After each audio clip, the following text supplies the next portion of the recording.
ઝાડુ એ કોઈને ગામની અંદર ઘૂસવા નહીં લેતા. આ તમારા વિકાસને રોકવા માટે ષડયંત્ર રૂપી અનેક પ્રયાસો કરશે અને એ પ્રયાસમાં આવતા નહીં.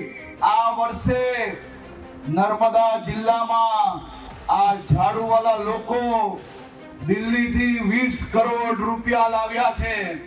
100 રૂપિયા આપે તો માનતા નહીં, કારણ કે તમારા નામે અનેક કટકીઓ મારવાનો ષડયંત્ર રચવામાં આવ્યો છે.